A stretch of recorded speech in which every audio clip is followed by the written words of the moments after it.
Last month, the all-Republican Alabama Supreme Court ruled that embryos created using in vitro fertilization are legally children and have what's known as personhood. The decision caused clinics across the state to halt all services, fearing potential prosecution for destroyed embryos. After weeks of backlash, Republican Alabama Governor Kay Ivey signed a bill on Wednesday that gives IVF providers and patients immunity from criminal charges. But the new legislation did not clarify whether frozen embryos will still have the same rights as people. Recently, John Yang spoke to Julie F. Kay, a human rights attorney who defends reproductive rights in cases around the world. Julie, this ruling in Alabama was hailed by many in the anti-abortion movement, but then it was quickly followed by lawmakers in Alabama, many of them opponents of abortion, pressing for legislation that would protect in vitro fertilization from the effects of this ruling. What does that say about the approach or the attitude of the anti-abortion movement toward this issue?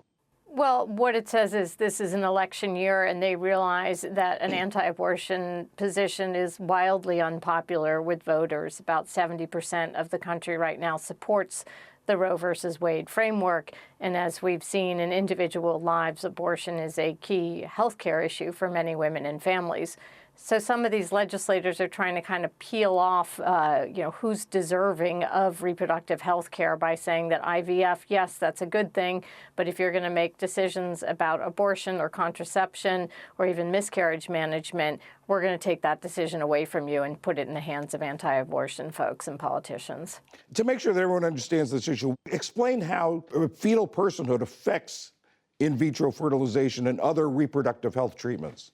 Fetal personhood is kind of what we've seen in other countries such as Ireland that had a constitutional provision that equated the unborn with the mother or a pregnant person. And really what it does is try to hold a person's life at the same level as something that is either a fertilized egg or even before implantation and an embryo. And this is really about control. It's about who gets to decide whether, when, and with whom somebody gets to have a child or not.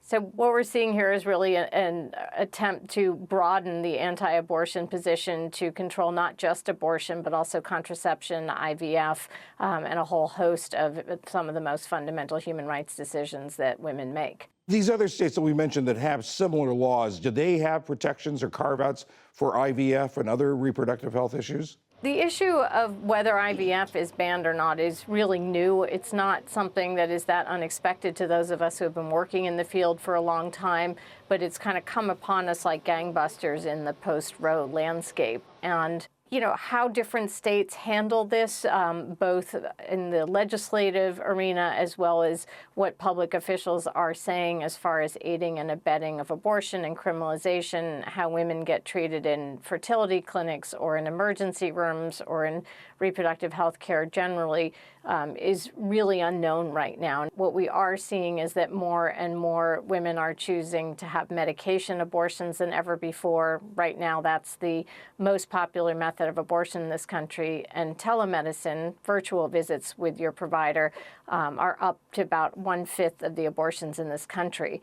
So we're seeing this real uptick in people taking charge of their own medical decision-making and abortion rights through this new and safe method of abortion, at the same time as anti-abortion state officials are really expanding more and more every day what they're trying to do to control reproductive rights in this country. You talk about those efforts. You say this has come on like gangbusters since Roe was overturned. What do you think the effect is going to be in other states that tend to not favor abortion, to oppose abortion rights?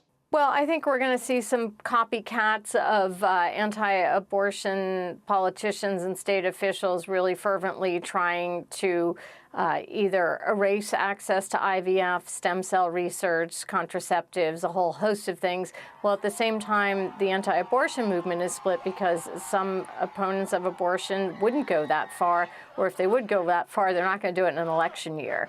We've seen states trying to criminalize mifepristone, which is the abortion and miscarriage management medication. And overall, it's become a political football because they don't have the majority of Americans who want to ban abortion rights. So they're doing what they can through conservative courts, through judicial maneuvers, and through messing with ballot initiatives to really take away the rights that people want.